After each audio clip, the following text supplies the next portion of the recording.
Welcome to Impact Central Showcase 2020. We are so glad that you've decided to join us tonight. My name is Gordon Eichhorst, and I'm Chief Evangelist here at Impact Central and your host for the evening. And what an evening we have planned for you. We have some amazing guests, including Sir Ronald Cohen, the father of Impact Investing, J.J. Peterson of StoryBrand, and the magical musical duo of Harry and Chris. We also have loads of other goodies, including our ethical gift guide for Showcase 2020. But the real stars of tonight are the 6 impact startups that'll be presenting to you. It's been an amazing time for us to be journeying with them for the last 12 weeks as they're halfway through our 6-month accelerator program. And we couldn't be more proud of them and all the amazing hard work that they've been putting into their businesses. Now, some of you might be wondering, what exactly is an impact startup? Well, here at Impact Central, an impact startup is a for-profit business that also has an equal focus on a social or environmental mission. So the more the business grows, the more the impact grows. Now, if that's not crystal clear, I guarantee by the end of the evening, it will be. I'd invite you right now to go to the bottom of your screen if you'd like to learn more about our speakers and our startups. You can look at our brochure, you can download it, go to the bottom of your screen, you should see it there.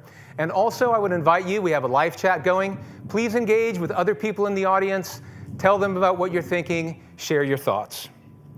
I want to share our theme for the evening, which is action and contemplation. And both of those are equally important. If all we do is think and talk about things, then nothing is ever really going to get done.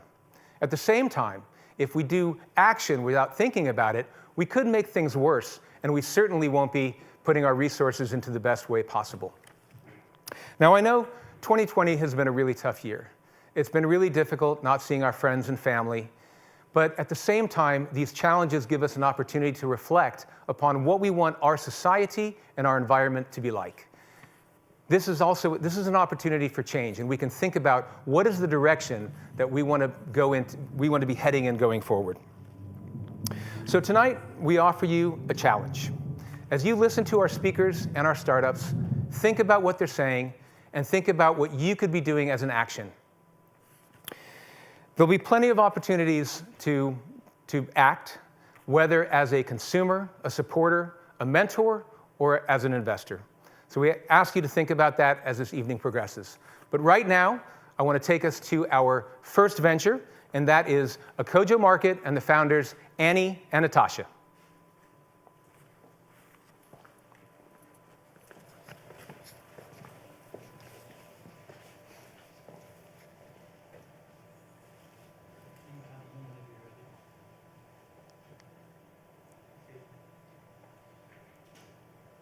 Hi, I'm Annie. I'm the co-founder of a Kojo Market, an online marketplace selling beautiful handmade clothing, accessories, and homeware from designers across Africa.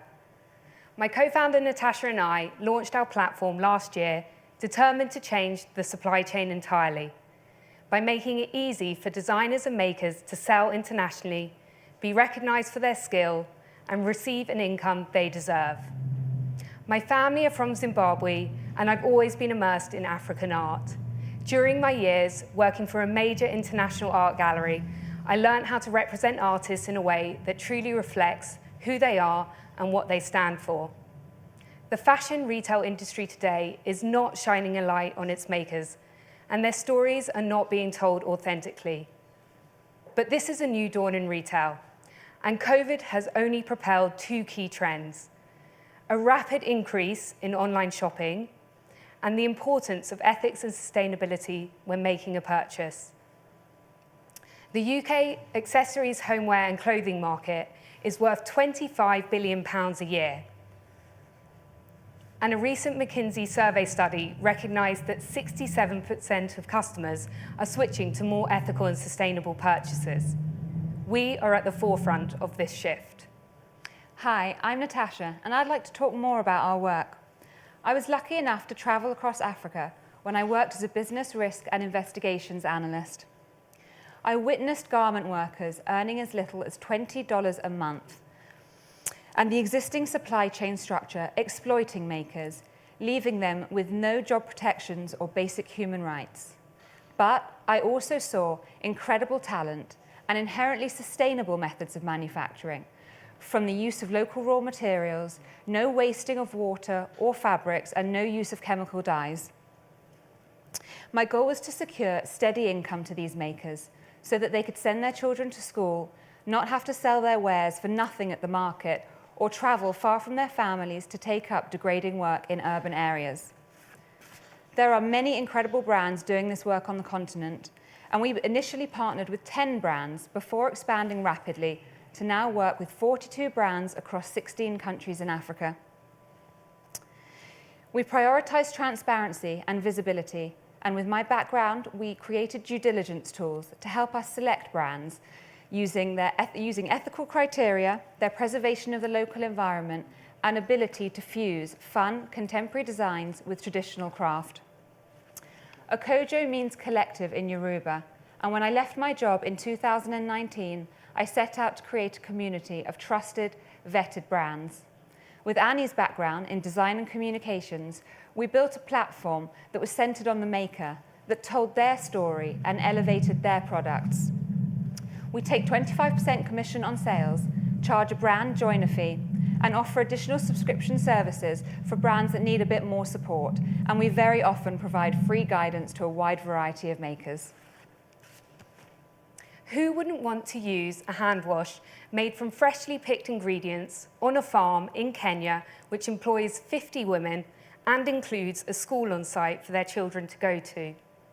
Or why choose an overproduced Boohoo swimsuit when you can use our brand, Gabrielle Swimwear, which features a unique African print, and its fabric is made up of recycled plastic bottles found in the ocean? In just 18 months, we have generated £60,000 in sales for our brands, and it is difficult to overstate the impact of getting income directly to makers, most of whom are women. Tenny, one of the founders of our brand, Eclectic Chic, sought our help earlier this year. She pivoted from making her usual fashion accessories to producing face masks in her bright African prints. She safely transported her artisans to her workshop in a staggered way and provided them with accommodation so that they didn't have to return home to their families immediately after work. We sold Tenny's face masks on our site. We sold out twice over. We featured her face masks in Vogue and Condé Nast, and Tenny's business is thriving. Each of our designers and makers have on average 5.5 dependents, and we have calculated that collectively we are impacting the lives of 8,500 individuals since last year. But we have so much more to do. We have specific impact targets and very ambitious growth plans, focusing on customer retention and acquisition in the UK before expanding internationally. We will take on 100 designers in the next 2 years. We are raising £250,000 in a first round of funding, and with this, we'll hire a head of marketing, collate and make use of data, and upgrade technologies, back-end workflows, and logistics processes. Through strategic partnerships, PR, brand ambassadors, such as a very exciting collaboration with Arizona Muse, sustainability activist and model, we've grown organically. Please get in touch if this is interesting and you would like more information. The way we shop has changed. This is just the beginning, and it couldn't be more exciting. Without wanting to sound like a typical Christmas ad, this really is the perfect time to buy someone you love something from a Kojo Market that they will love, but that also preserves rich cultures, protects the planet, and truly provides equal opportunities. Thank you.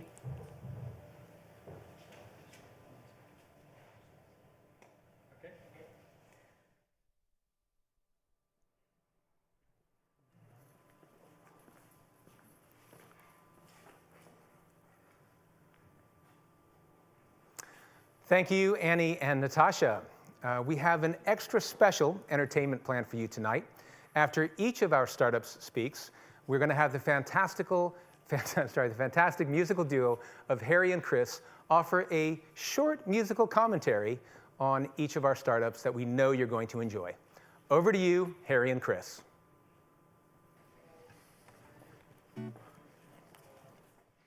Kojo means collective. Keeping you and your product's maker connected. Curated marketplace, hand selected. Showing what current trends are reflecting. The only way is ethics. Ethical accessories? Yes, sir, please. Homemade homeware? Oh, yeah. Fair trade fashion? That'd be smashing. Bit of beauty? Ooh-wee. Say hello to the aloe vera. Makes your skin and your conscience that much clearer. Designs from all over Africa. Contemporary fused with something more classicer. We're bringing change to the supply chains. Putting change in the pockets of those who make. Supporting local practices that sustain. And we're making it rain. Not in a climate change way. We're well on our way. You could say we're in vogue. Trying to change the world the best way we know. As the status quo takes a KO blow from the A to the KO Joe.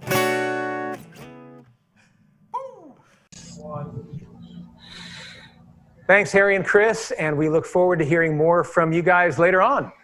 Our first guest tonight is Dr. J.J. Peterson. J.J. is one of those guys who's done and seen it all. He was a pastor, and then he worked in public relations for an international aid organization, building homes and schools around the developing world. He's lived in the slums of border cities in Africa, South America, and Mexico. After that, he went into academia, where he was the dean of students at a university. He then toured the United States doing improv comedy, ending up in Hollywood, where he both was a writer and an actor. He even created and sold his own reality TV show, but I promised JJ we wouldn't be talking about that today. The thread of all of his journey is communication, and in particular, narrative marketing and storytelling, of which he is the master. He is, after all, Dr. J.J. Peterson, professor of marketing at Vanderbilt University, and the director of teaching and facilitation at StoryBrand. He's also the co-host of the chart-topping podcast, Building a Story Brand with Donald Miller. It's great to have you with us tonight, JJ. Oh my goodness, you just made me sound so good. Thank you for that introduction. I'm so excited to be with you guys. Well, we're so excited to have you. At Impact Central, we love StoryBrand because of the power of story. And you have a PhD in narrative marketing. Maybe you can tell us, why are stories so powerful, and in particular in a business setting? Yeah. So story really is a sense-making device. Story kind of helps us make sense of the world around us, make sense of lessons that we're supposed to be learning, even make sense of facts and figures. Facts and figures and science, even outside of a story, doesn't often make sense to people. And when you can take anything that you want to convey in truth, or you want to do in marketing, or you want to get people to buy in, and can place it in the context of story, people will pay attention, because a story will help them make sense of all of it. And we have so many, these days we have so much information being thrown at us at all times, and our brain is looking to make sense of it. It's trying to figure out what information we need to pay attention to and what we can get rid of, because our brain actually is designed to keep us alive, right? Our brain is designed to help us survive and thrive. And one of the ways it does that is by focusing on things that matter. Our brain's kind of constantly looking for what's important, what matters.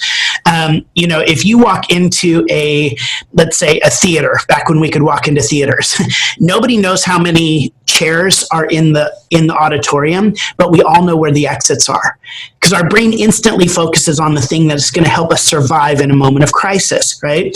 Well, when it comes to business and marketing and emails and websites and commercials and billboards, we have so much information being thrown at us all the time, right? We just are constantly bombarded with up to maybe 5,000 commercial messages a day. And because our brain is designed to focus on things that only contribute to our survival and thriving, we're actually getting rid of and not paying attention to the details that don't do that. So when marketing and businesses tell stories that don't make sense, or are not effective, or are not inviting, our brain is literally designed to tune that out, to get rid of that information and not pay attention. But when you can tell a good story that invites people in, and specifically as a business invites a customer into a story, people not only will be able to see how your product and service contributes to their survival and thriving, but are going to be more engaged and more likely to buy. And from the academia side, I don't want to get too nerdy, but what that is called it's called narrative transportation. So when we put ourselves into a story, we experience what's called narrative transportation. So if you ever say the words, "I got lost in a book," or you're watching a movie and something scary happens and you jump. That's narrative transportation. You've put yourself in the story. And the research shows that when we experience narrative transportation, we are much more likely to have our minds changed by the story and our actions changed by the story. The more we can see ourselves and put ourselves in the story.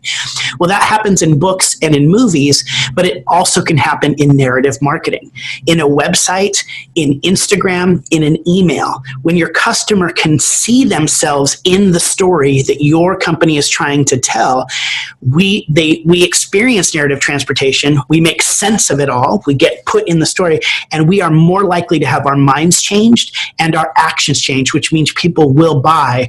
So bottom line is, the better stories you're telling, the more likely people are going to see themselves in the story of your business, and they're going to buy more. Right. So I can hear the wheels turning out in the audience going, okay, Yeah. I'm a good storyteller. But Yeah. do you find people, A, are good storytellers, and B, maybe they don't know some of the key things maybe that they're missing out on being good storytellers? Yes. I think I used to have a roommate who we used to put on story timeout because he was such a bad storyteller, right? Like, we would literally say, Greg, do you want to go on timeout? Is this story worth it? Are you going to be able to tell a good story? So not everybody is a good storyteller. And I think there are some people who are natural storytellers, obviously natural entertainers. But the reality is there are actually rules to story that go all the way back to Aristotle and Plato. There's a formula to tell stories. And when you tell stories in the correct formula, in the correct way, again, you help people make sense of what you're talking about, invite people in, and they experience narrative transportation. But if you tell the story wrong, if you tell the story out of order, if you break some of the narrative rules, whether that's in a movie or in your marketing, you actually people will tune you out. Right. So, that is fantastic, because I know at StoryBrand, you guys have actually figured out that magic formula. Yes. How do you tell a great story? And I was hoping maybe you can walk us through those steps that you guys have identified. Yes, and I wouldn't say we figured it out. I would say that this is based on history, right? This is, like I said, you go all the way back to Aristotle and Plato. What we figured out is how to boil it down in a very simple formula that then people can apply to their business to tell good stories. But this really is based on how screenwriters write movies, and you will notice these steps as I explain them. You will begin to see this in every movie and every story you've ever seen.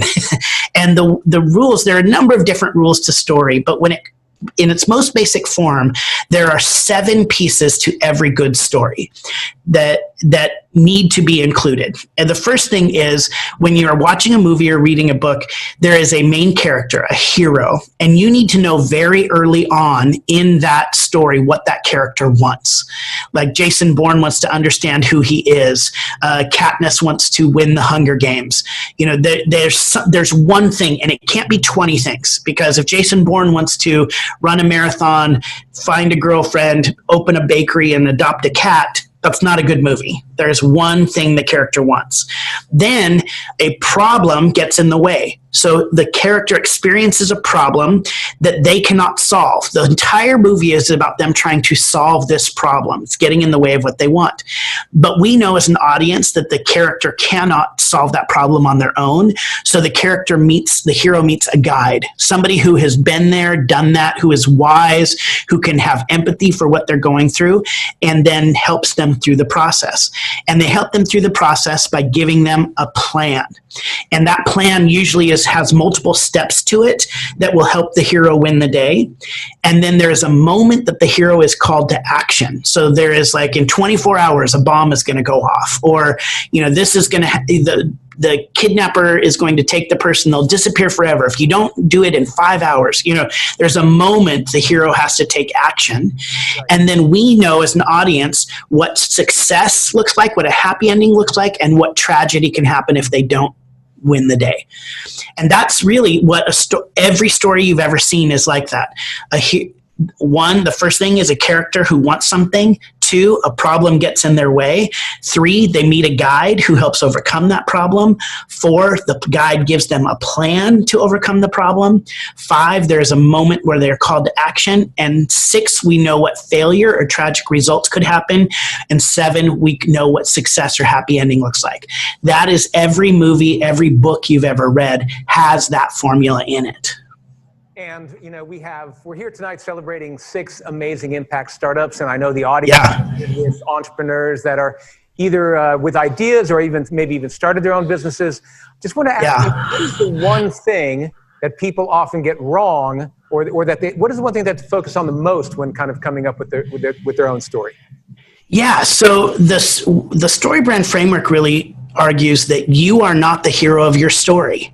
Your customer is. And so you need to identify in your marketing how to articulate those elements of the story. So you need to understand, what is it that your character wants? What is it that your customer wants? And it has to be one thing. You can't articulate 50 different things. You have to clearly say, this is what we offer. Basically, this is what you want. Then you have to identify what is the problem that you solve for your customer. The only reason they're coming to you is because you solve a problem. So you have to talk about their problem over and over again. Are you struggling with this? Are you worried about this? Is this stopping you from moving forward? Then the big shift is you have to position yourself as the guide to your customer's hero. That's the biggest mistake most people make, is they try to be the hero of the story. You are the guide. So you have empathy for their problems, and you have authority. You've helped other people solve that problem. Then as the guide, you give them a plan. So how do you guys work together, or how do they purchase your product? There has to be a very strong call to action. So buy now. And then you need to paint a picture for what happens if they don't buy your service: failure, tragedy, or what life can look like if they do. And all of that story is not about you. When I say tragedy, it's not that the tragedy is not that they didn't buy the product. The tragedy is that they're going to continue experiencing their problems. If you have a headache and you don't take aspirin, the tragedy is you're going to keep having a headache, and it may get worse. But the success is, if you take the aspirin, you actually are going to be able to enjoy your kids more, you're going to enjoy life more, and you'll probably sleep more, right? So you have to paint those pictures. And a lot of times what happens is businesses position themselves as the hero, try to sound great, and the reality is their customer is the hero.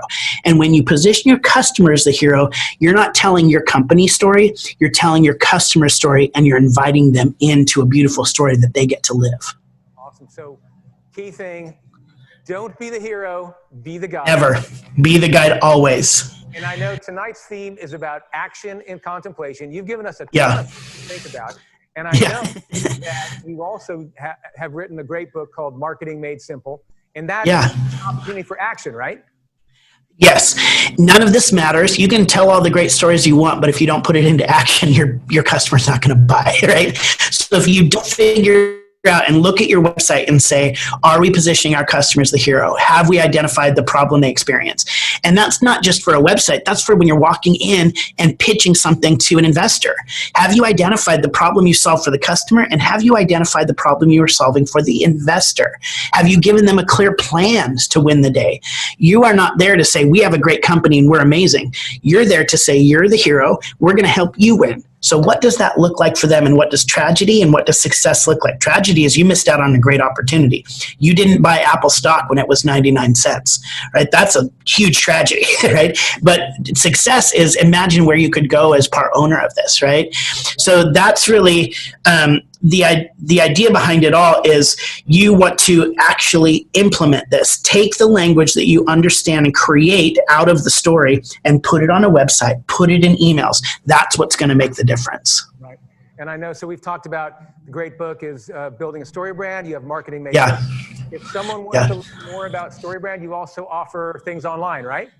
Yes. So we have a platform called Business Made Simple University, and it's at bmsu.com or businessmadesimple.com.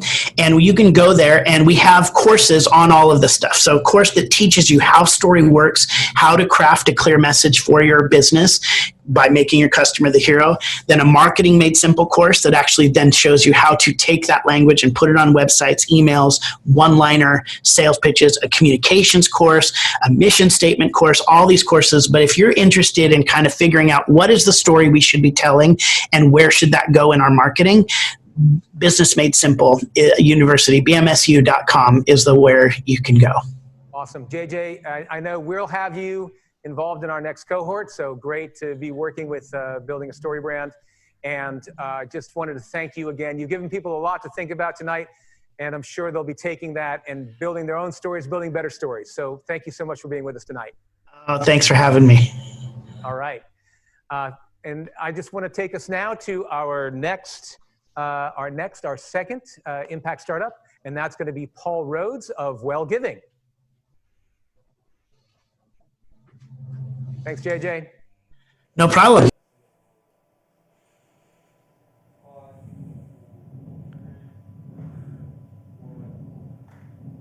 Hi, I'm Paul from Well Giving, and you might not think of it to look at me, but I am not a natural athlete.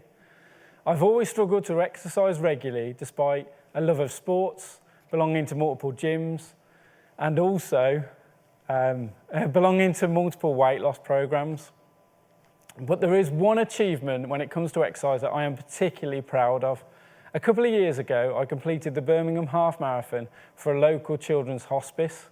It gave me the reason to get off the couch and start following a training plan, going out in the late winter nights, and I really enjoyed the entire process. So that when I crossed that finishing line with the charity, I felt like a superhero. A year later, I decided to repeat the exact same race, except this time without a charity. I hated the training, and despite getting a better time, it felt like a hollow victory.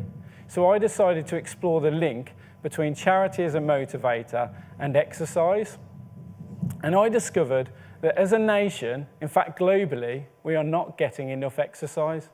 Did you know that only 1 in 4 adults in the UK are getting the recommended amount of exercise by World Health Organization and NHS England? That's 75% of us aren't.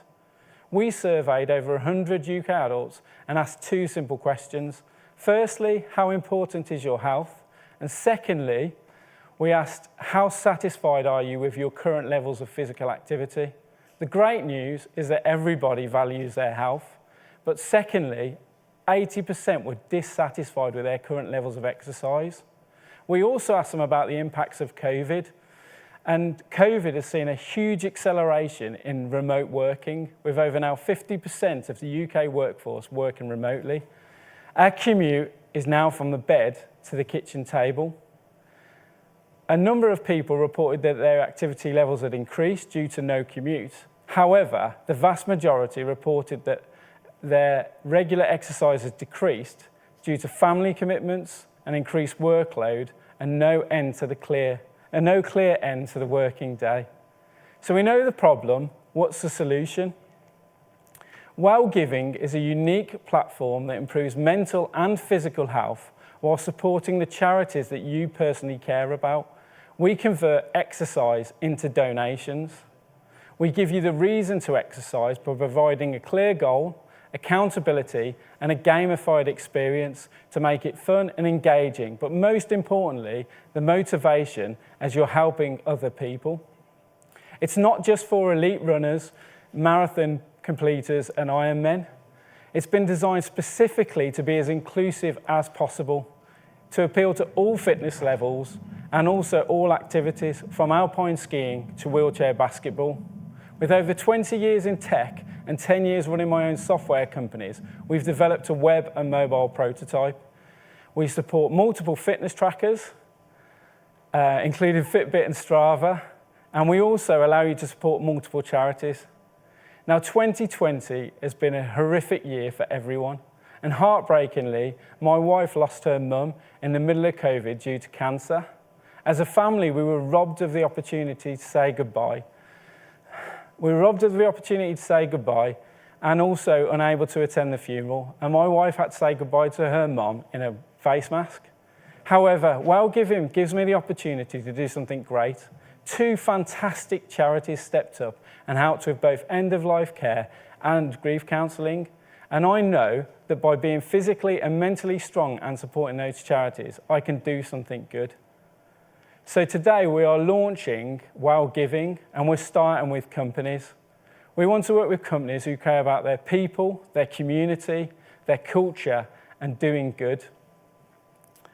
It's about boosting staff well-being and enabling companies to meet their charity goals. Let's make 2021 the year of putting ourselves first, placing the importance on our own mental and physical health while supporting the fantastic work of charities.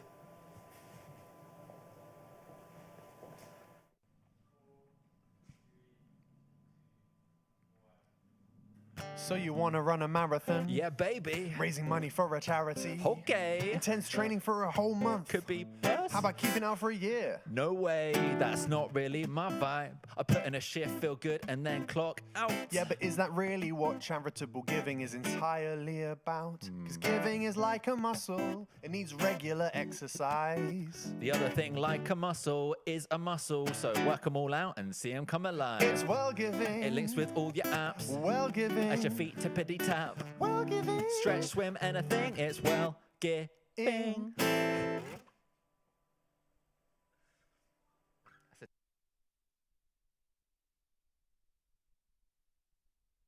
Thank you, Paul, and thank you, Harry and Chris. At Impact Central, our motto is better founders build better businesses. And what that means is that we focus our efforts on the entrepreneurs that we have the privilege of working with. We've designed our 6-month accelerator program in 2 halves. In the first half of the program, which we call Build, we get our expert faculty to do workshops and sprints on all kinds of skills, including marketing, leadership, how to design and implement your impact, and much, much more. And much, much more. Our founders, tonight, Showcase is actually the culmination of that first half of the program. But the second half of the program is just as exciting as the first half. And here to tell you how you might get involved in that second half of the program and more about it is one of my Impact Central co-founders, Ian Smart, who's also our chief advocate. Ian? Thanks, Gordon, and good evening to you all. It's fantastic to be here. I have the chance to work with so many great founders of brilliant businesses. As Gordon said, we passionately believe that better founders build better businesses. And it was really, really important to me as one of the co-founders here at Impact Central to make sure that we did everything we possibly could to work with our founders to make sure they could achieve their ambitions, the scale and the impact they want their businesses to have. And a really fundamental part of that is to give them the absolute top quality support that we can through mentorship. Now, I've seen at first hand, with my own eyes, the really, really fundamental and impactful changes that great mentors can have on people as individuals, can have on teams, and can have on entire businesses. So I wanted to make sure we put a really thorough and rigorous mentorship program together to support our founders and to support their ventures. So as Gordon says, in the first half, we put a lot of effort into helping them design and build a great business to take forward. It's this second half of the program that this cohort are now getting into, where we're now starting to draw on the fantastic input of some wonderful, wonderful lead mentors. People from varied backgrounds, varied business backgrounds, varied insights, diverse skills and capabilities, who are going to be working as lead mentors, kind of one-to-one with each of the ventures, giving really close hands-on support on a really regular basis to the ventures and making sure they can excel. So what are we looking for in mentors who are working with us?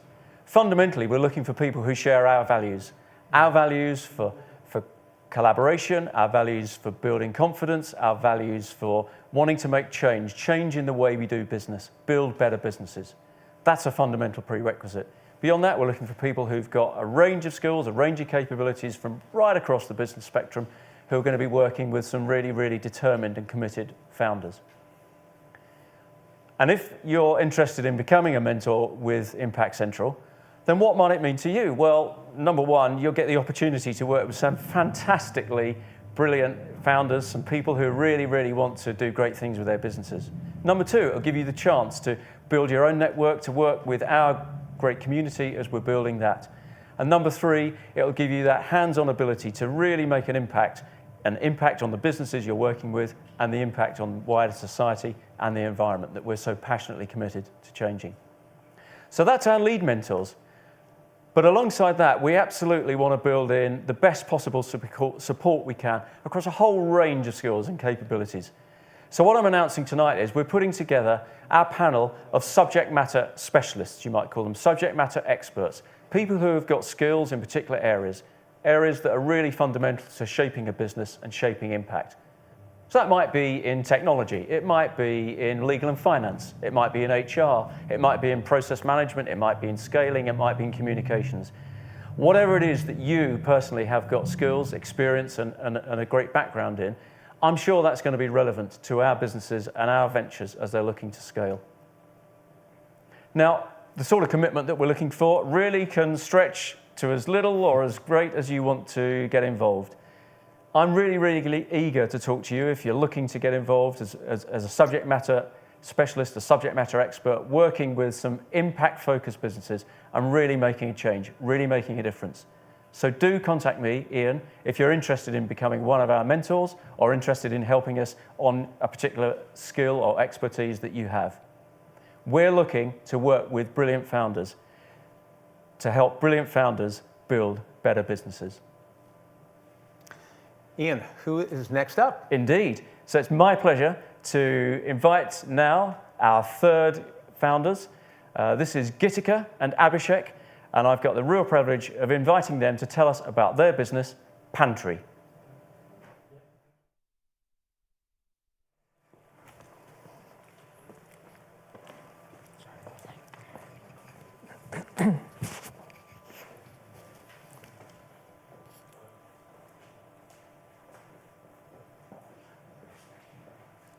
Hi, I'm Abhishek. And I'm Gitika. We are Pantry. Now, we've been entrepreneurs for about 3 years, as well as anthropologists. With degrees in business management, economics, and anthropology, we have left behind several successful years in the corporate world to turn to a social impact idea which is close to our hearts. But before we go anywhere, we'd like to tell you about the one thing we learned over the summer of 2020. And that is, if life gives you curdled milk, do not throw it away, because you can make some great grilled cottage cheese sandwiches. Now, we all go and shop for our groceries. And even if we do not want to, we still waste some of it. In fact, we waste quite a bit of it.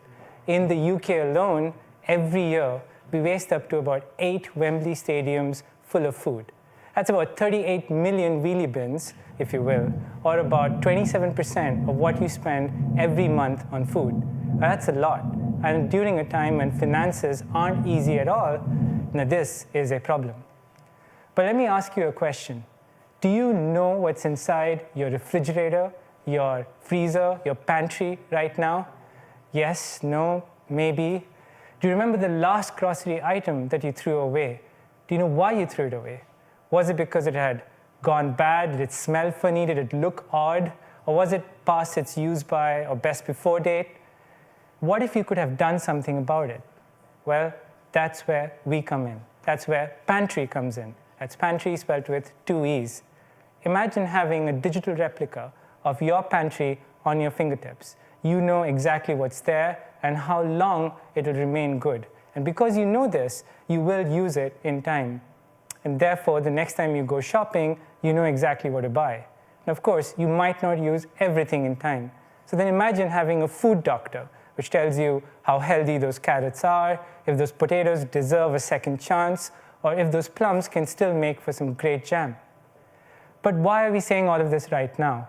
Well, over the summer, we spoke to about 60 families in London, and each one of them told us that they want to lead healthier and more sustainable lives. Will from Finsbury Park wants to know how he can store his groceries better. Holly wants to learn new recipes. And Nathan from Ealing wants to understand how he can work around use by and best before dates. The world has changed, yes, but it's equally the time for us now to rally with people who want to lead more sustainable lives. And that's what Pantry does. Using a mix of behavioral science and technology, it tells you what you need to buy and use what you have bought. We believe that these are the 2 things that you need to know for you to lead a healthier life, manage a healthier wallet, and reduce your carbon footprint. Our principal users are households who are wallet conscious or want to lead a sustainable life. At the moment, we are building a community of people who want to learn and share better kitchen management practices with each other. We have also created a low-fidelity app, like you just saw, which we are testing with a few users. As a next step, we are looking at raising a funding of £50,000 to grow our community further, to build our MVP, and to then roll out a pilot in the City of London. In 2021, we are looking at integrating with other players in the ecosystem, such as online retailers, so that we can offer them our platform as a service and in turn enable an even greater value for the households. In 2021, we want to take Pantry to the 3.74 million households in the City of London, and then over years 1 to 3 expand to the rest of the UK, and over years 3 to 5 expand to mainland Europe and South Asia. So, one last time, we stand for healthy food, we stand for healthy wallets, and we stand for a healthy earth. If this makes sense to you, if you would like to collaborate with us, if you want to participate in a pilot, or if you just want to know more about grilled cottage cheese sandwiches, we love to talk to you. We are available at pantrybritain.co.uk as well as pantrybritain@gmail.com. Let's do this together.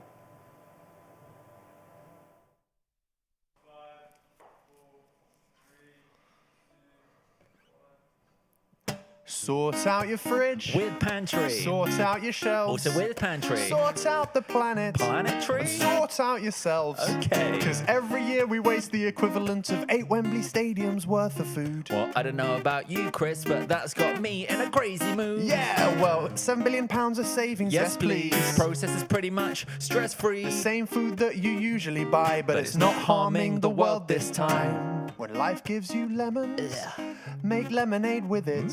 When life gives you curdled milk, then why not make yourself a nice cheese sandwich? You don't have to change your diet if you don't want to. But if you're this guy, you might want to think about it. In the UK, we throw away too much food. And Gitica and Abhishek have a way around it. Pantry.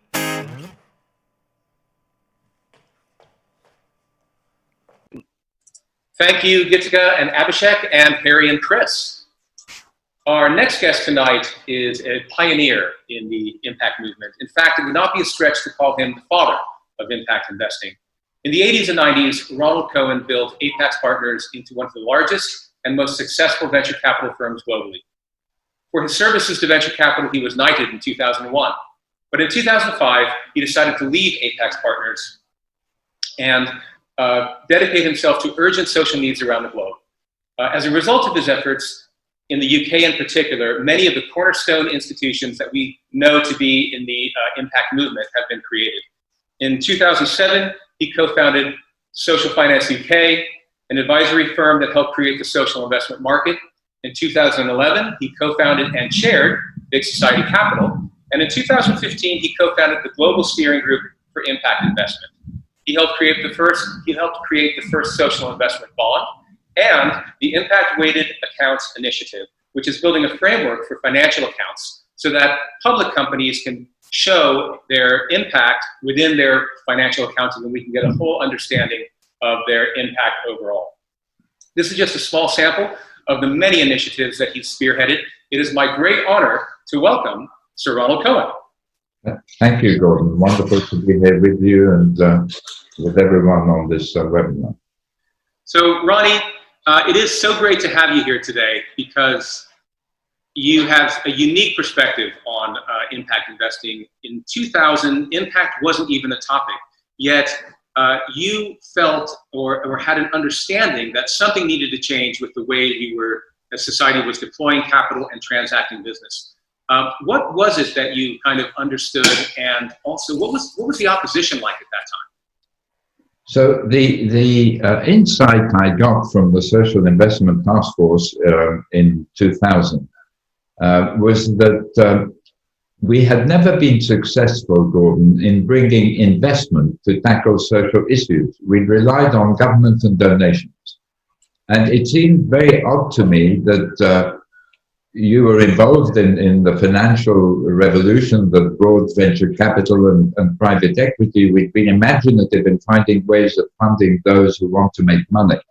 But we hadn't found a way of funding those who want to improve lives on the planet. And that set me on the road to impact investment. The optimization of risk-return impact, which we achieved with the first social impact bond in 2010.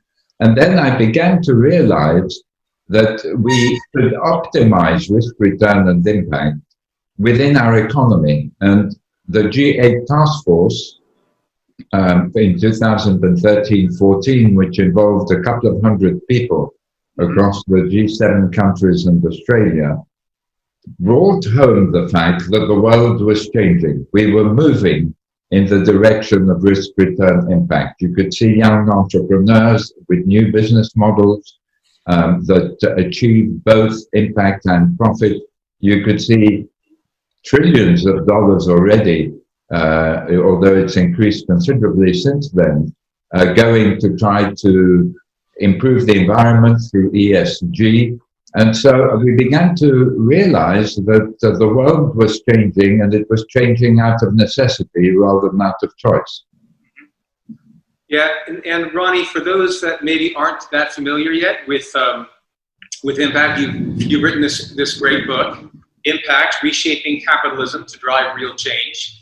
And I know that you are contributing all of the profits from this book to charity. So an amazing book. And I wanted to read a quote that I think people will find very interesting. You're saying evidence of the impact revolution is already clear in the growing recognition among consumers, employees, and investors that businesses have an obligation to serve not just their shareholders, but their customers, employees, communities, and the environment. That impact needs to be a crucial part of everyone's mission. We are at a point that is equivalent to the moment when the idea of risk gave rise to venture capital and investment in tech companies. But this time, it is the idea of impact that is giving rise to impact investing and changing the world of investment. Now, I am just so inspired by that because it's just a really bold statement about where we are. Why do you think impact investing will be that transformative?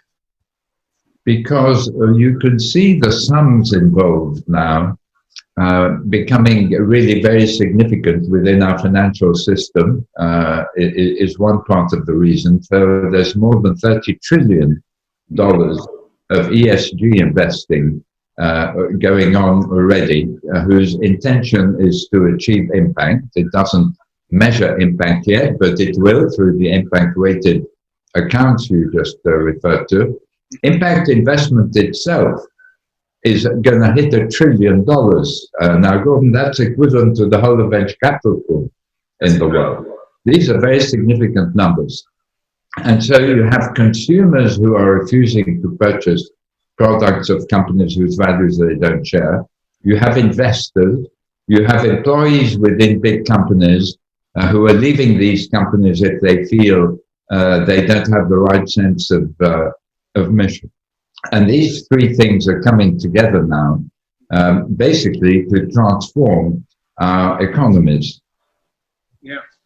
And so it feels kind of like this wave is building up. Where do you think, from where we are right now, what do you think are some of those key roadblocks that are left before we kind of crash through and we see everything, impact investing, really go mainstream? Well, the major enabler now that we're pushing hard for is the transparency on the impact that companies create through their products, through their employment, and through their operations on people and on planet. If we get that, then we will create a race to the top because investors and talent are going to pick companies that are optimizing risk, return, and impact best. Right. And those who don't get on the boat, like those who didn't get on the technology boat, are going to be left behind. So new entrepreneurship models are going to be a big driver of this revolution. Business models where the more impact you deliver, the more profit you deliver. Tesla is a good example of that. I mean, here is somebody, Elon Musk, who got into the automobile industry not because it welcomed new entrants, but because he felt that he could shift it away from the combustion engine. And he's done that and created the most valuable car company in the world. Yeah, it's entrepreneurship is definitely the topic we're talking about tonight here on Showcase 2020. We have a lot of budding, aspiring impact entrepreneurs listening, I'm sure. Some of whom may be applying to our next cohort, which starts in January. You can see the applications on our website at Impact Central. And I imagine some people are thinking, well, am I really ready to kind of launch my impact startup? And I love that in the book, you talked about that when you were 26, you launched Apex, and you were wondering, people were saying maybe you needed to get more experience doing something else. And I just loved your response, which was that you can't learn to swim by exercising on the beach. What kind of advice would you give an impact entrepreneur that's thinking about launching their startup? Well, first of all, I would say, Gordon, the advice for every entrepreneur that I give is start young, think big, and stick with it, right? Those are the principles of successful entrepreneurship. I would add to that now, with impact in the frame, find a problem you're passionate about solving. Develop a business model that enables you to deliver impact and profit at the same time. And try to build an impact unicorn, which is a venture that's not just worth $1 billion, but improves the lives of 1 billion people. And of course, for these, very inspiring to think about entrepreneurs targeting being an impact unicorn. They're of course going to need investment. And some of the people listening tonight are also investors. And impact investing is growing, but it's still relatively new as a concept. I think some people just see it as a trade-off between financial return and impact. Is that how you would describe the framework, or how should an investor look at impact investing? So I believe that we will deliver superior financial returns by optimizing risk-return impact. The reason is that we improve the risk profile of a business. The risk of regulation, taxation, talent, and consumers leaving it, and investors deserting it. But we also open the door to new sets of opportunities that we wouldn't otherwise discover. I give the example in the book of an artificial intelligence company called Orcam here in Israel. I'm speaking to you from Tel Aviv. And Orcam has developed a pair of spectacles for the blind. What does that mean? It whispers into the ear of the wearer the page of the book they're reading, the banknote in their hand. Obviously a fantastic venture to improve the lives of 35 million blind people and 250 million visually impaired people. But if you ask yourself the question, Gordon, as an impact entrepreneur, how can my technology help the greatest number of people? You get a surprising answer.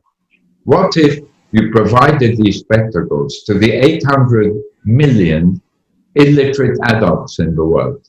What would that do for their lives and livelihood? And at the same time, you're catering to a market of 1.1 billion people. So investors are beginning to realize this. Very conservative investment organizations like Bridgewater are making presentations about how risk-return impact is the future of investment. We're seeing rotations in portfolios away from companies that do harm. And the amount of money coming into impact venture and impact private equity is increasing very fast. Impact investment is increasing at about 40–50% a year. So don't be afraid to call your venture an impact venture. Make it clear that you are aiming for above market rates of returns, or at the very least, market rates of returns. Measure your impact just as you measure your profit. That's the future. If I was starting today at the age of 26, I would be creating an impact venture capital firm. Great. So, Ronnie, unfortunately, we have to cut off in a minute, but I wanted to just say one more thing. Our theme for tonight is action and contemplation. And your book certainly gave me a lot to think about, to contemplate, and it's going to be given as gifts to a lot of my friends because it's a great book.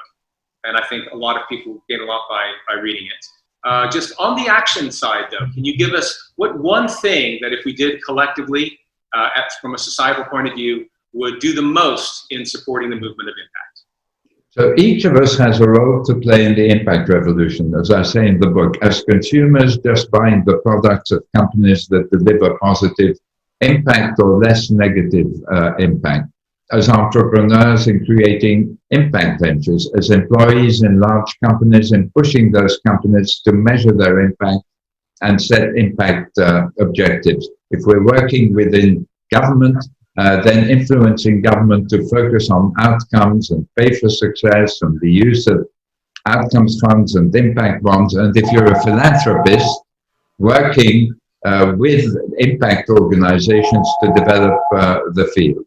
The major objective has to be to push our governments to provide transparency on the impacts of companies. If we can achieve that, we will change our whole economic system. So write to your MPs, write to the investment managers managing your parents' pension funds, and push them in the direction of asking for transparency from companies, and to do so through their financial statements. It can be done. We've shown it at Harvard Business School. You can go to the Harvard Business School site, Impact Weighted Accounts Initiative, and see the environmental damage created by 1,800 companies. Soon you'll see the employment impact they have. I'm glad to say very largely positive impact, and the product impact they have. That is now the major objective for creating the kind of world we want to live in. Ronnie, thank you so much for joining us tonight. I know that on behalf of the whole team at Impact Central, we owe you a debt of gratitude for all of the work you've put into in the last 20 years in building up the impact movement. So thank you very much. And thank you for everything you're doing, Gordon, everything that everyone on this webinar is doing and is going to do onwards and upwards. Thank you.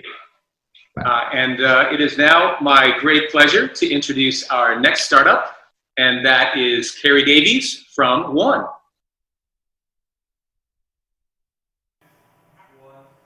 Hi.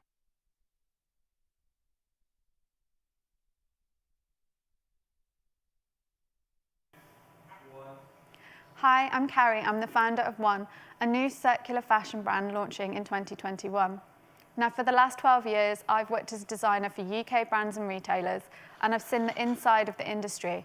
But I've become increasingly frustrated with the wasteful development cycle, a lack of transparency, and no real drive for change. I felt like the only way I could make a real difference was to tackle these issues head on. Now, one of the biggest problems that we face in the fashion industry is waste. In fact, in 2018, 350,000 tonnes of textile waste was sent to landfill in the UK alone. That's almost the same weight as the Empire State Building. I think you'll agree that that is completely insane. So we are overproducing, we're overconsuming, and we have no real accountability for the environmental impact that this is having on our planet. Now, we're in a climate crisis. We only have 10 years to solve climate change. Although this sounds like a doomsday event, it is not. It's a huge opportunity. In fact, 2/3 of consumers want to buy from brands that are minimizing their environmental impact, whilst 80% of millennials and Gen Zs are willing to pay more for environmentally sound and socially sustainable products. I'm so excited that at this critical moment, we can harness this movement and drive for change and become a real leader and innovator in this space. So what do we do differently? Here at One, we design for multiple life cycles. We take the responsibility of what happens to your garment when you no longer want it anymore. The traditional fashion system does not. It's completely linear. They make it, you buy it, you give it away, and more often than not, it ends up in landfill. In fact, 57% of clothes that are given away end up in landfill within their first year alone. and they take anything between 20 to 200 years to biodegrade. Now, we have a completely holistic vision, a circular model where we care not only about the garment whilst we're creating it, but we care about the garment when you no longer want it anymore. So we make it, you buy it, and regardless of the condition that it's in, you can send it back to us, because we've designed that garment so that it can be recycled or remade into new fabrics or fibres, or it can biodegrade, leaving no environmental impact. Now, we believe that we can take these principles and apply them to all clothing categories, but we want to start with the most disposable item that we have in our wardrobe, pants. Now, there's no resale market for them, and we all have those old, slightly discoloured pairs at the back of our drawers, and more often than not, we put them in our big black bins, but that means they go directly to landfill. It's also a huge growth market opportunity. It's estimated to be worth $6 billion in the UK alone by 2025, and currently only 3% of that is sustainable. So we really feel like we can carve out our own niche in this space. Crucially, carve out our own niche in this space. So launching in the first quarter of 2021, our direct-to-consumer range of men's and women's underwear alongside a complementary collection of sweatshirts and t-shirts, all made in Portugal from a blend of recycled and organic cotton.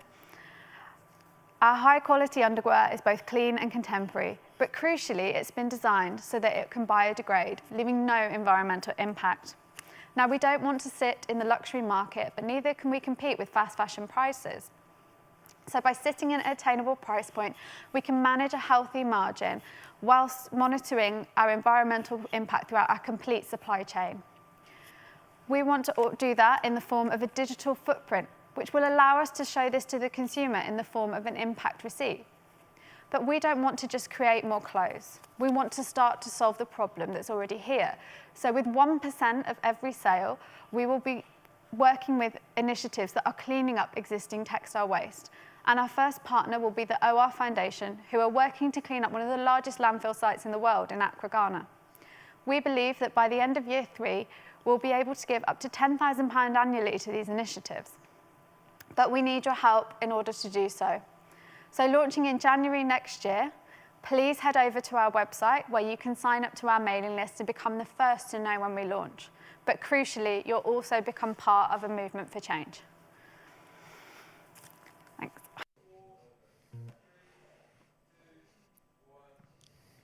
If you're looking for a slick new business, I know one launching in 2021. and if you want one that's got good vision, I think one could be a 2021.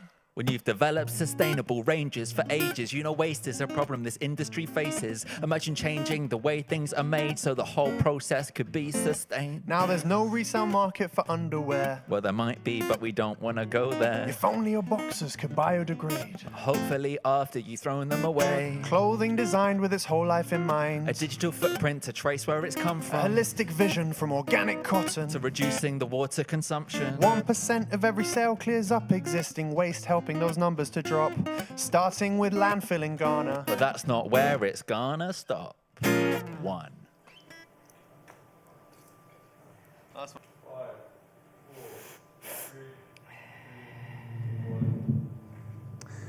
Thank you, Carrie, and thanks again, Harry and Chris. Well, I'm here with another one of my Impact Central co-founders, Sarah Louise Martin, our chief communicator, who we also like to call SL. Now, some of you might recognize SL's lovely Irish lilt if you're a listener to the Impact Central Leadership Podcast. Every week, we speak with an Impact founder or someone from the Impact community. And if you'd like to check it out, please go to wherever you listen to podcasts and type in Impact Central Leadership Podcast, and I'm sure it'll come right up. So, SL, what have we cooked up for our audience tonight? So many things.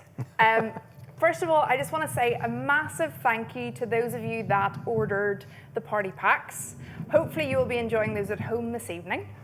If you are one of those people, you will have received a little bauble, and hopefully that's hanging in your Christmas tree pride of place. Thanks so much to Henry, who's already tweeted us and tagged us in that.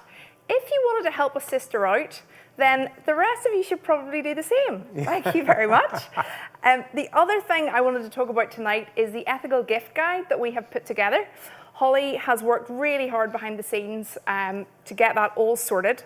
And what we've done is we've pulled together a lot of businesses that we have worked with on this cohort and in a couple of other cohorts previously. So it's for those people in your life who you think, oh, they've got everything. You want to buy an original gift. You want to buy something thoughtful and meaningful that has impact. What you need to do is pop into the chat function right now. I think Holly's going to drop that into the chat, and we'll also send it around in an email afterwards. The other thing... Yeah. The other thing is it time for the golden ticket? It's time. It's time. Okay, it's time for the golden ticket. We have 4 golden tickets, actually, and our prize tonight is a 3-month subscription to New Ground Coffee. For those of you that aren't familiar with New Ground Coffee, they're a social enterprise based in Oxford. They do amazing coffee, so absolutely top class. And they also help ex-offenders, so a true social business. And thank you very much, Joel and Dickon of New Ground, for contributing these amazing prizes. So we have a couple of elves that are doing an online tombola. So everyone that has registered via Eventbrite, that is currently spinning and whizzing to the left of my hand here.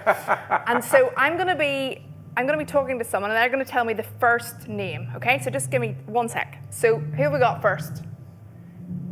We have got Arturo Meja. Yeah, Arturo! And the second one, we have got Selene Bryson. Woo! Oh. The third person is Daniel Joy. All right, Daniel. And the fourth person is Leanne Howard Dace. Fantastic. You're all gonna, I'm a big drinker of New Ground coffee, have it every day. You're all gonna love it. The other thing, what's happening? What's the other thing we're talking about, Gordon? The other thing we're talking about is what's next. So, well, before that, we have got a date for your diary for 2021. Yeah. So that is going to be Wednesday, the 31st of March, and that's going to be the first showcase of 2021. Woo! And next up this evening, we've got Sean from Pulsitos, all the way from sunny Barcelona. Good evening. My name is Sean, and this is 12-year-old me, at the very height of my addiction to unhealthy snacks and my obsession with wet look gel. Fast forward a few decades, I think I've improved my hairstyle. I'm still, of course, a snackaholic, so much so I've even set up my own snack company. But I promise, the motivation wasn't having endless supply. The real reason was because as I've grown older, I've realised that we're approaching a tipping point, and if I don't do something about it, I'm not sure who will. Pulsitos is the world's first planet-saving food brand. Addictive superfood snacks in zero plastic, zero waste packs. It's Pulsitos' promise to bring truly guilt-free snacks to the people and the planet. Pulsitos exists because there are too many food businesses out there surviving on excuses and inaction, and I'm fed up with it. Sure, they acknowledge that it's a precarious balancing act. On the one side, meeting the needs of a growing number of people, and on the other side, alleviating the pressure on an increasingly unhealthy planet. Shockingly, they continue to do very little about it, giving you platitudes and excuses in the place of firm, resolute action. And I think you're fed up with it too. Eating is great, and it's absolutely necessary. It's from where many of us get our enjoyment, and all of us get our energy. But we have to be eating the right things. Go to any supermarket, and you'll see mass-produced unhealthy snacks packed in single-use plastic. Pulsitos are made from fava beans, a type of pulse similar to chickpeas or kidney beans, grown on farms in the heart of the Suffolk countryside, near to where we then roast and season them with mouth-watering flavours. They're not some new-fangled vegan speciality. These beans are Britain's original superfood, having been grown here since the Iron Age, and they actually even count as one of your 5 a day. They've also been shown to slow the effects of climate change simply by growing, which I'm sure you'll agree sounds pretty good. Even better, Pulsitos packs are made from paper, So when you're done, you can either pop them in a paper bin and they'll be readily recycled, or throw them in a food bin with your banana skin and they'll simply compost. The best bit, they are delicious, delicious, delicious. But don't just take my word for it. We're a minnow in a massive market that's ripe for innovation and disruption. In the UK, there's huge appetite, with over 9 in 10 of us partial to a snack. We also spend over £500 million on savoury snacks alone every single year. The great news is that the message of balance is reaching the ears and the pockets of an increasing consumer base, and the market is showing signs of growth in the right direction. Recent research has shown that 40% of snackers are prepared to pay a premium to ensure they're buying functional products with strong sustainability credentials. And over lockdown, snacking occasions increased by nearly 40%. Not only are we completely unique in our devotion to building a better future, Pulsitos lead our main competition on the macronutrients too.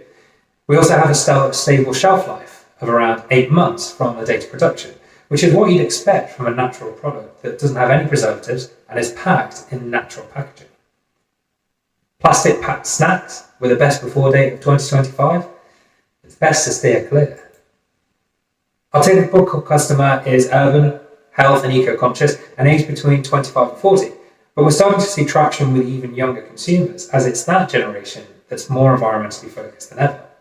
Over the past 12 months, we've become certified plastic free. We've signed agreements with 3 of the UK's largest distributors, giving us national coverage, and we've worked with a number of social media influencers to better reach, engage and communicate with our audience. In order to make the Pulsitos promise a reality and to put an end to the excuses, we're raising capital to take us from startup through to scale up and beyond. We're continuing to develop our sales channels and this year decided to focus more on our direct consumer offering with the goal of stretching and smashing our growth targets by getting our snacks directly to where they matter most, you. If you hate excuses as well and you'd like to save the planet, my early festive gift to you is the code EATSHOWCASE20, which you can redeem at pulsitos.com to pre-order, save and ship our snacks for free anywhere in the UK. If, of course, you feel motivated to put your money behind your principles, I have an investor deck ready to go, and you can reach me on this email. Whether you're a snacker, an investor, or just an observer, thank you for hearing my message. It's my mission to build a business that provides for the people while saving the planet. Now that's an addition to snacks we can all be proud of. Thank you. If you need a snack that's got your back, that's got your gut all healthy, if you feel the need environmentally to keep clean, wealthy, place to go. It's need to know, so tell everyone you meet. It's for the planet and your waistband. It's for when you're in need. There's Pulsitos, 7 grams of protein and 4 of fiber. Whether your name's Harry, Chris or Delilah, there's nothing else that is quite like the taste of Pulsitos. To be honest, we haven't yet tried it, but we trust Sean, so our advice is get behind this absolute dreamboat. It's Pulsitos.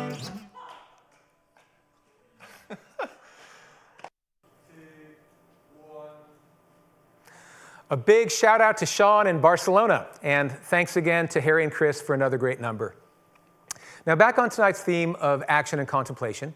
As Ronald Cohen was saying, we have impact businesses that are starting to make a change and some people on the front line building these great businesses. But if we don't get investment behind those businesses, there's really not going to be a lot of opportunity for them to grow and to thrive.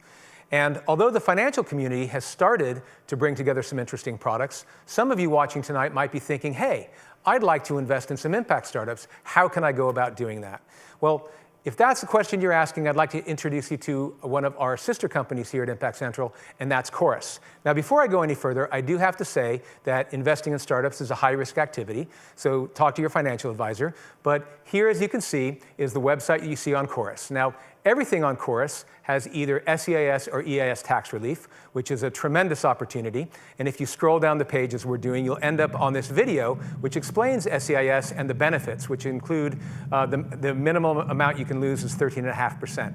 You can look at the opportunities. There's 3 opportunities that are live. We're clicking on Yendi right here, and that takes us to the hub where you can see Yendi in a lot more detail. You can see the products. You can scroll down further. You can learn more about the founder, in this case, that Julian Boite, and he has some information there about Yendi. You can continue to scroll down the page, see all kinds of documents, presentations, newsletters, and even the podcasts that have been done with Julian of Yendi talking about what his business is about. And if you decide you want to make an investment, scroll back up to the top, and you can see, you can click request an allocation. It's that simple.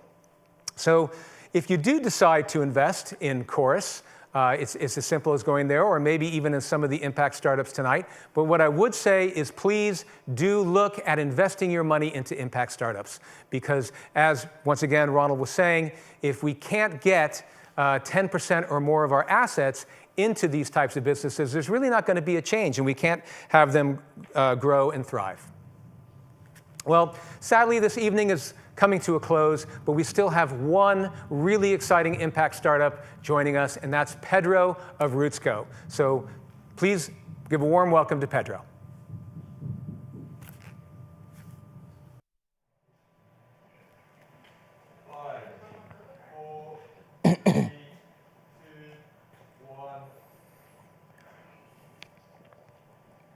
Hello.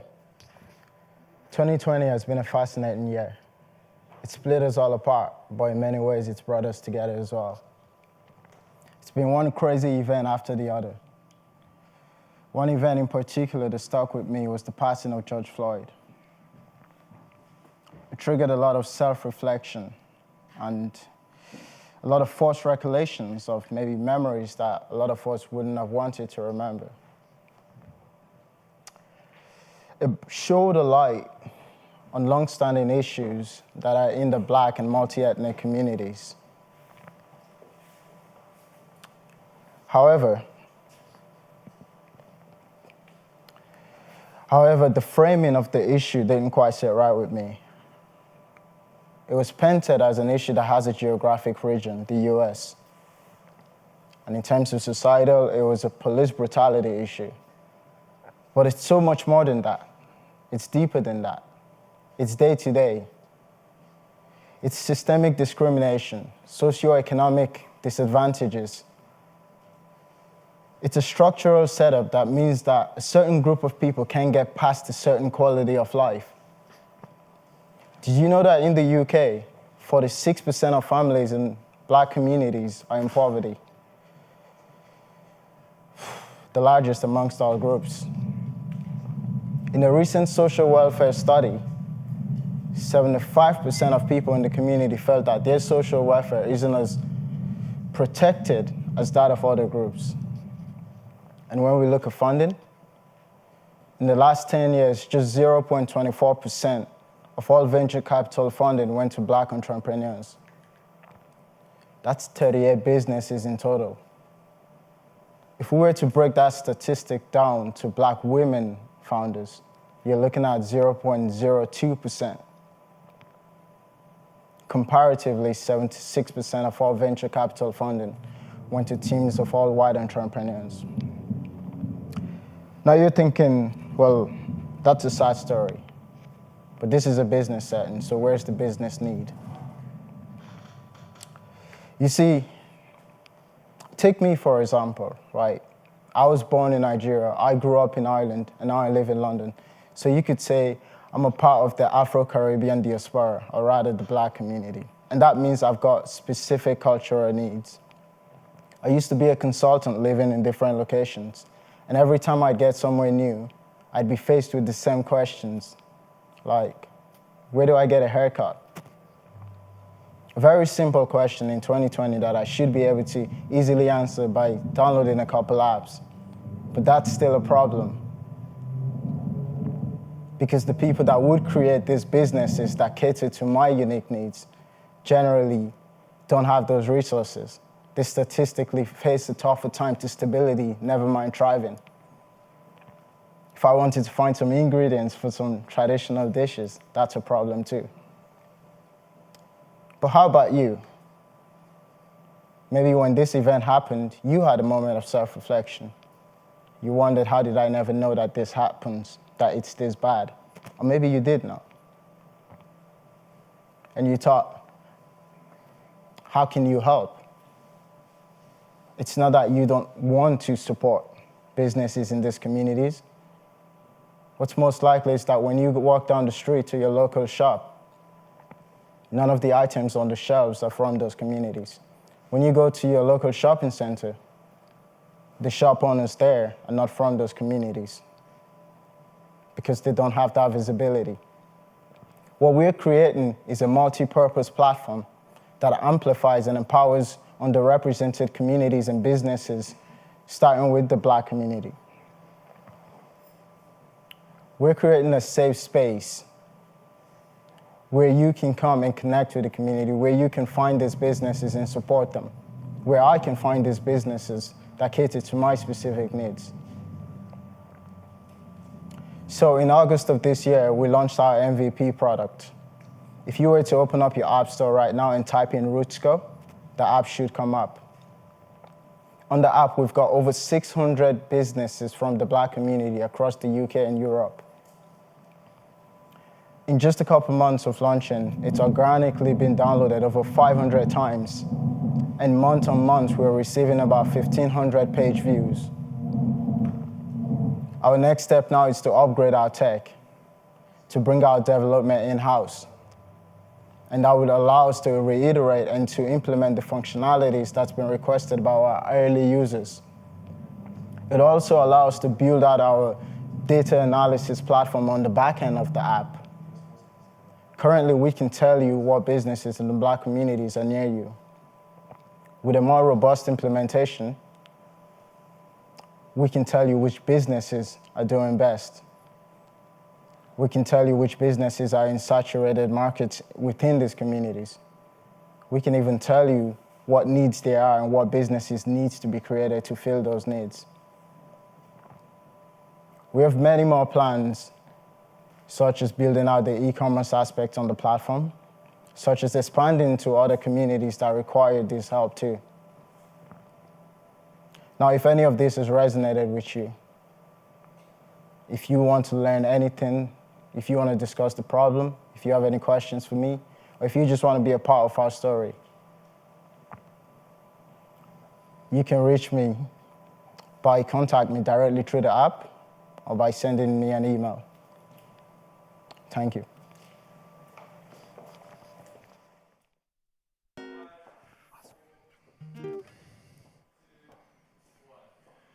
When you think MLK, You might think USA, not Nigeria, where he came from.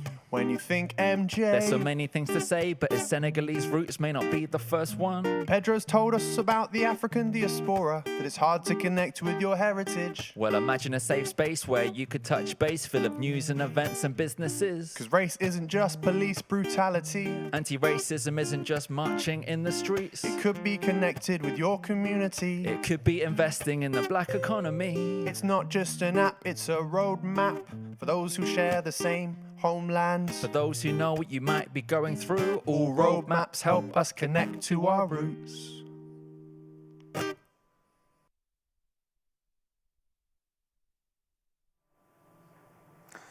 Thank you, Pedro. We've come to the end of our program tonight, and we hope that you've been as inspired by these 6 startup businesses as we have. It's been such a pleasure and an honor to have been journeying with them for these past 12 weeks, and we look forward to the next half of the program. Doing a startup is a daunting task at any time, but these founders take it much further than that. They're passionate about changing our society and our environment. Now remember, the theme for tonight was action and contemplation, and there's been a lot to think about tonight, but now is the time to act, and there's plenty of choices of things that you could do.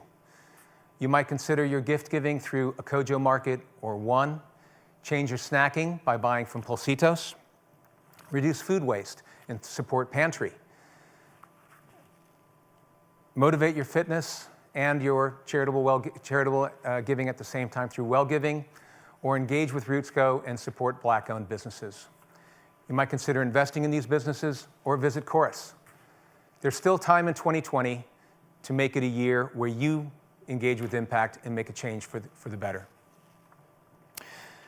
I want to give a special thanks to Sir Ronald Cohen and JJ Peterson for joining us tonight and sharing their insights with us. And also a very special thanks to Harry and Chris for such amazing musical entertainment. And I'm going to ask them to sing us out with one more song. But that just leaves me to do one more thing. On behalf of the entire team at Impact Central, we want to thank you for joining us tonight. And we wish you and your families a very festive Christmas season. God bless you. Thanks very much for having us. It's been lovely to write some songs for Adventures tonight. We're going to close off with a song. This is called Drop in the Ocean, and it's about the environment, but from the perspective of someone in the future looking back on our time today. Dear great-great-great-great-granddad, there's a couple of things that I was wondering. Since we've made a few changes, the oceans are recovering, but homework was to find out how it's come to this, so what was a straw? Well, it was kind of like a tiny plastic tunnel. They're a lot more common than you'd think. What was it for? Well, at the time, it seemed really inconvenient to have to bend down to get to your drink. And plastic forks? Well, it's funny how they'd come to be. We already had functioning cutlery, but they made plastic versions that didn't cut properly because the others were a bit too heavy. Well, what about sachets? Well, they were like tiny saucy sachets. How much could you sachet in your tiny saucy sachet? Well, not quite enough for a sausage egg McMuffin. You often need a couple because you never get enough in. But they were the perfect size to choke a puffin. Bit dark. Look, I know they say the older is wiser. You might not want your great-great-great-great-grandson to advise you, and at times there will be things that's overwhelming. But while I'm writing this, I just wanted to tell you, the way things are is not the way they have to be. Nobody's asking you to save the world single-handedly. Tomorrow will bring worries of its own. But for every step today, there is less that's left to go. Dear great-great-great-great-grandson, I was happy to get your note. Got me wondering what you might think of us today. The levels of progress we've tried to make. Have you banned plastic yet? Well, not quite. We had the carrier bag tax in 2016. Someone got outraged on Twitter, said they'd just use their own, not realizing that was the whole point of the scheme. In the future, do you have cars? Yes, they're all electric now. It was easier than just trying to ban them. Have you made it to Mars? Yes, there's the colony there. The usual Sir Kill-A-Lot song as their national anthem. And the stars have started to appear again. It is almost as if we've always had them. Well, I'm glad that the night had a dawn. Here's a song I'll sing to your great-great-great-granddad when he's born. The way things are is not the way they have to be. I'll never ask you to save the world single-handedly. Tomorrow will bring worries of its own. But for every step today, there is less that's left to go. The way things are is not the way they have to be. Nobody's asking you to save the world single-handedly. Tomorrow will bring worries of its own. But for every step today, there is less that's left to go. P.S. This world is worth saving. Try to remember that with everything you're facing. Gramps, I know the pace of it might be frustrating, but incremental leads to monumental changes. But wait, it's still 2020. For most people, global warming just means slightly nicer weather. And it's hard to convince people things are getting worse when British swimming conditions are about 8% better. Whether it's saving planet Earth through what you now know, or just saving planet Earth on your iPlayer downloads, declining emissions, or signing petitions. There is more than one way to get involved. It could be going zero waste, or just using less plastic, becoming a vegan, or something less drastic, becoming vegetarian, or something less drastic. Meat-free Monday? Smashed it. You don't have to go out and buy an electric car. Just get a friend to and get a lift in their electric car. Save water by asking someone that you like to share a shower. Would you like to share a shower? Or just don't have a shower. They say it's just a drop in the ocean, as if that's a reason to stop. Or maybe they've forgotten the ocean is entirely made up of drops. They say it's just a drop in the ocean, as if that's a reason to stop. But maybe they've forgotten the ocean is entirely dependent on drops. The way things are is not the way they have to be. Nobody's asking you to save the world single-handedly. Tomorrow will bring worries of its own. But for every step today, there is less left to go. The way things are is not the way they have to be. Nobody's asking you to save the world single-handedly. Tomorrow will bring worries of its own. But for every step today, there is less that's left to go.